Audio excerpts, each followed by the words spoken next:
if you're the beneficiary of a brokerage account, like at Fidelity or Schwab or Vanguard or any number of different financial institutions that holds securities and you're the beneficiary of that account, either through a trust or through a beneficiary designation, there's going to be some procedural hurdles or nuance that you'll have to unpack and deal with at the outset. The first is going to be if you are the beneficiary on that account, meaning the individual who owned it named you as a transfer on death beneficiary, you're going to have to procure the death certificate of that individual to prove that they've passed away.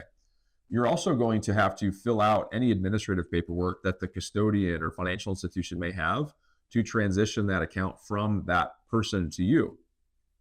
What happens is generally what's called an in-kind transfer. And so the securities that that person owned now just become your securities. And so the next step would be realigning the investment portfolio according to your goals, your needs, and your investment timeline, rather than just sitting on what they always had.